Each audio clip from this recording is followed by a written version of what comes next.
I'm just astonished what I find recorded. I was going to say I, but I mean, that's a bit presumptuous, isn't it? I mean, really. I couldn't conceive of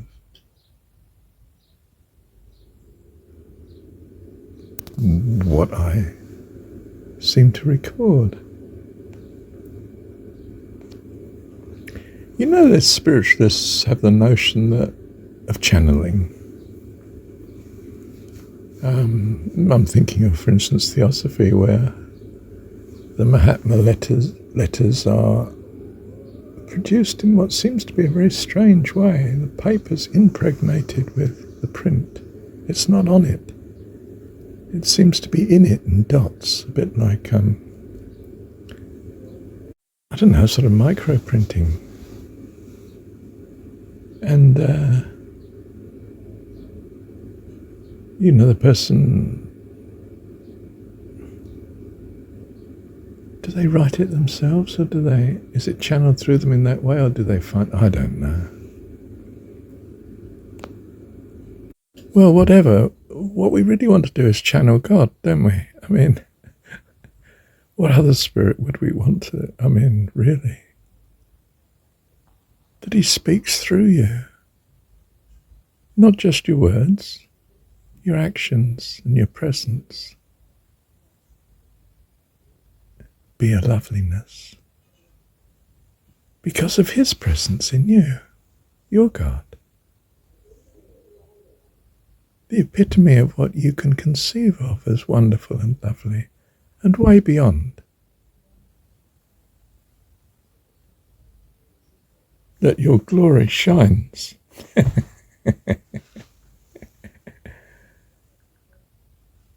I suppose it's that thing in the Jesus story where it says, and Jesus grew in something like spiritual stature with men. Well, we don't get the praises of man, of course. Sometimes we just get the criticism. And, well, they're children, aren't they? We're all kids. We get some things right and we get some things wrong. We're not to be worshipped. Call no man master. Yeah. For one is your God in heaven. Your heavenly dad in the Jesus story, understanding of things. Look, it's most important you don't put someone between you and God. Sure, your friends help you, but they're not between you and God. They're with you to God. Oh, well, that's lovely. Sometimes they're with you and sometimes they're not. Yeah, guess so. And of course, God may at any time choose to startlingly speak to you. Surprising to me this book did. I was put off by the title, but some lovely things in here. Let's see if I can find one or two bits. Hang on. Okay, it comes close to worship on page 76. He never forced or pushed anyone. Oh, that's lovely, isn't it? I think that sounds right.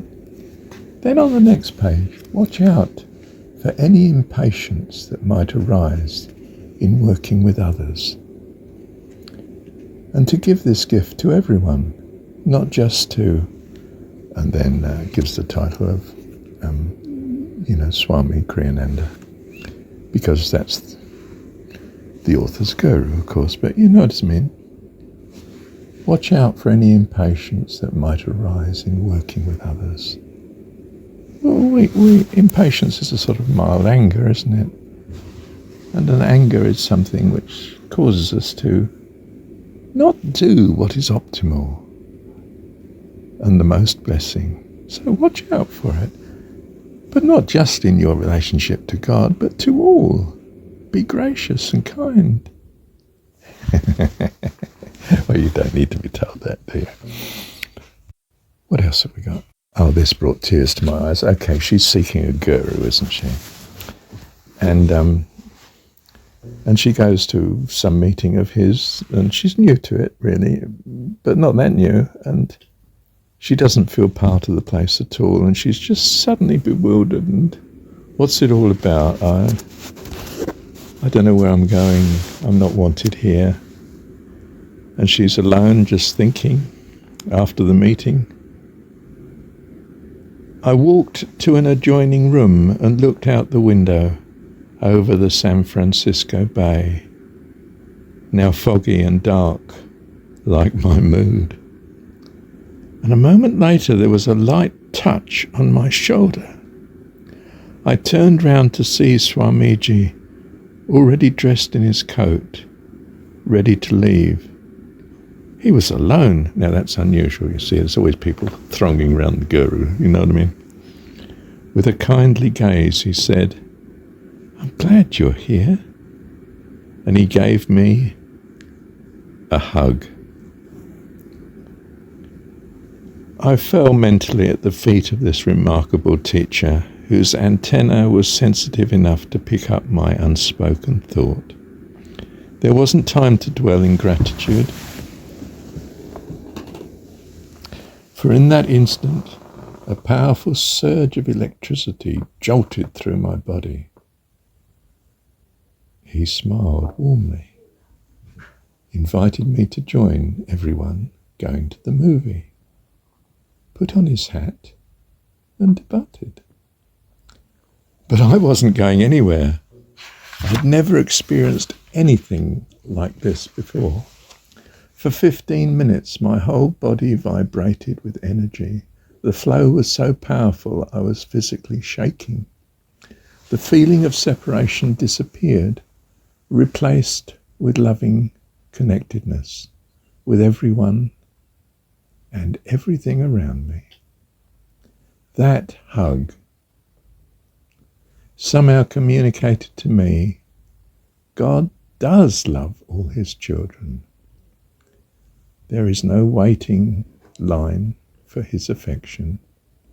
I felt the divine as an all-loving, all-knowing friend for the first time. I had inwardly asked Swamiji to be my spiritual teacher since my arrival at Ananda, and now I had received my answer. Well, I'm surprised I lighted upon that, because that was something that really brought me to tears yesterday. Okay, I can dismiss it if I was, being pedantic. I can say, hang on, no one teacher and we don't have gurus and the girl's misguided and all that sort of thing. No way.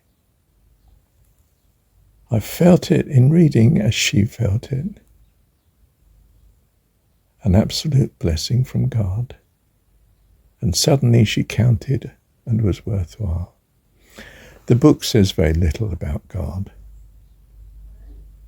refers very little to God as such. It's worshipping the guru and so on, and I understand that. But there's some absolute treasures in it, even so, that just move me to tears. A loveliness, the hand of God upon it. What more could you ask for in a world of good and evil? It's his way of teaching us all the time, isn't it? Our Heavenly Dad. I'm not alienated by these different views of God and religion and what matters and philosophies. I'm blessed by it. Why?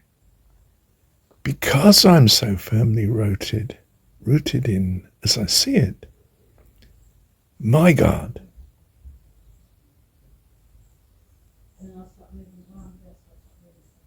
I see everything through those glasses. And now and again I take my glasses off, just to have a rest. Thank you, Heavenly Dad. I just had a note. This is on the 16th today.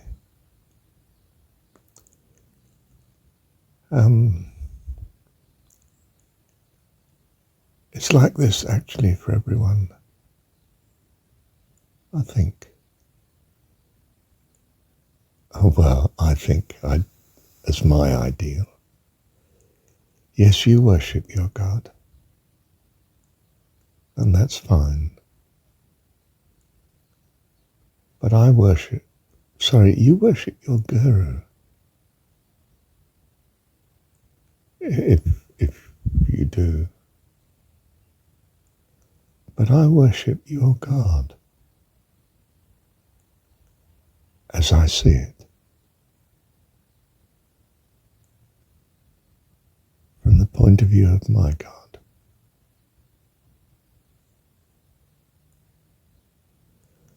I was going to say, may the best man win, but what I mean by that is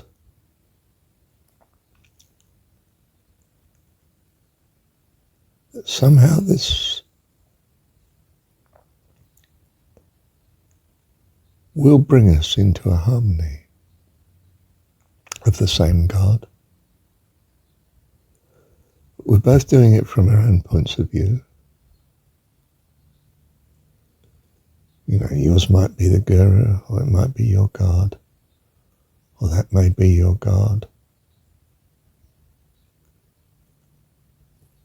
But the passionate following that you have, I hold, will bring you to the truth because of your sincerity and integrity. It reveals to you the true sincerity and integrity of the true God, if you like.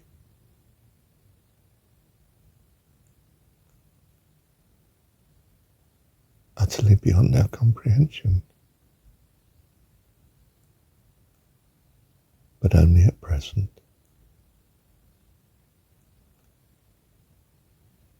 By His grace and goodness, we all will become like Him.